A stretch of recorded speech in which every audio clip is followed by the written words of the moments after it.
अस्सलाम वालेकुम बच्चों, कैसे हो आप लोग? ठीक हो स्टूडेंट? मैं उम्मीद करता हूँ आप लोग जहाँ भी होंगे खुश होंगे और इन्जॉय कर रहे होंगे। बच्चों आज की वीडियो हमारी बहुत ज़्यादा इंपॉर्टेंट है। अगर मेरी वीडियो अच्छी लगे तो इसको फ्रेंड्स के साथ शेयर भी कर दीजिएगा, इसको लाइक भी कर दीजिएगा और मेरे चैनल को ज़रूर सब्सक्राइब कीजिएगा बच्चों, ताकि इस तरह की सारी अपडेट्स आपको मिलती रहें। बच्चों आज की वीडियो के अंदर हम लोग बात करेंगे कि ये जो 2021 वाले हैं या 2020 वाले लोग हैं, जब ये 2022 के एनुअल एग्ज़ाम में अपेयर होंगे और ये अपने इम्प्रूवमेंट के एग्ज़ाम देंगे, तो इनको सिर्फ इलेक्टिव सब्जेक्ट्स के पेपर देने होंगे, कंपलसरी सब्जेक्ट्स के पेपर देने होंगे, या बच्चों इनको साथ में प्रैक्टिकल्स भी देने होंगे?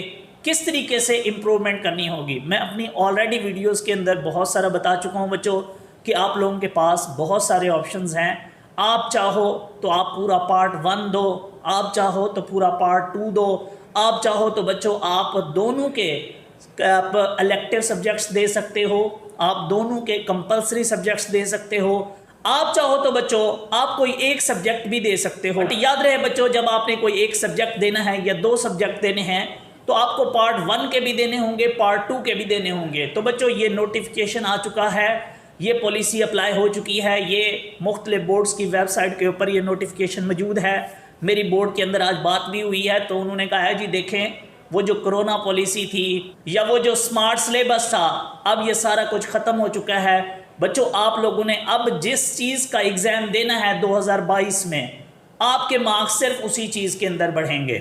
आपका दिल करे तो आप सिर्फ कंपलसरी सब्जेक्ट्स के पेपर दे दो, आपके कंपलसरी में बढ़ा देंगे, बाकी जैसे आप लोगों के मार्क्स हैं वो वैसे रहेंगे। सेम इसी तरीके से आप कोई एक सब्जेक्ट भी चूज़ करके दे सकते हो। याद रहे जिस सब्जेक्ट का पेपर दोगे बच्चों आपके मार्क्स उसी के अंदर बढ़ेंगे। याद रहे अगर आप किसी साइंस सब्जेक्ट का पेपर देते हो बच्चों, तो आप लोगों को उसके प्रैक्टिकल्स भी देने होंगे। लाइक सपोज करो अगर आप केमिस्ट्री पार्ट 1 भी देते हो, पार्ट 2 भी, तो आपको साथ में प्रैक्टिकल भी देना होगा। सेम इसी तरीके से बच्चों अगर आप पार्ट 2 देना चाहोगे तो जिनके प्रैक्टिकल वाले सब्जेक्ट्स होंगे वो उनका प्रैक्टिकल भी देंगे।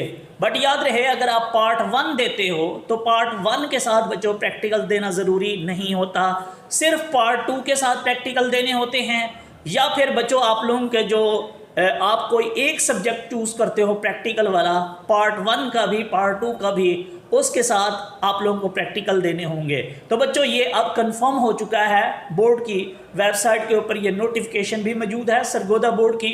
आप वहाँ पे भी चेक कर सकते हो कि 2022 के जो इम्प्रूवर हैं उनके लिए उन्होंने पॉलिसी शेयर की हुई है कि जी अगर कोई बच्चा 2022 के अंदर अपेयर होगा या रीअपेयर होगा तो अब उसको एनुअल एग्ज़ाम के अंदर 2022 में उसको इलेक्टिव सब्जेक्ट्स भी देने होंगे, कंपलसरी भी देने होंगे, प्रैक्टिकल्स भी देने होंगे। और कुछ स्टूडेंट मुझसे पूछ रहे थे कि सर हम लोग जो है वो अपना पहले हमने एफएससी की थी इंटर के अंदर, अब हम 2022 के अंदर चाहते हैं कि हम आईसीएस कर लें, मींस एडिशनल सब्जेक्ट्स की बात कर रहे थे। बच्चों मेरी आज मुल्तान बोर्ड में बात हुई तो उन्होंने कहा जी देखें एडिशनल सब्जेक्ट सिर्फ और सिर्फ एक ही चीज़ का होता है, वो है मैथ का। मींस अगर आपने पहले बायो के साथ की हुई है एफएससी और अब आप चाहते हैं प्री इंजीनियरिंग करना, तो सिर्फ ये पॉसिबल है कि आप अपनी बायो की जगह मैथ का पेपर दे सकते हो।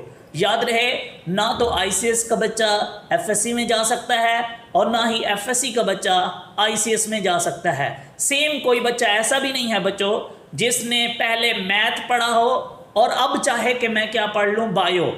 मींस सिर्फ और सिर्फ एडिशनल सब्जेक्ट बच्चों आप बायो की जगह पे मैथ का दे सकते हो और कोई पॉलिसी नहीं है इंटर में। तो बच्चों मैं उम्मीद करता हूँ ये वीडियो आप लोगों के लिए हेल्पफुल होगी यार। दुआ में याद रखिएगा। Thank you so much. अल्लाह हाफिज़।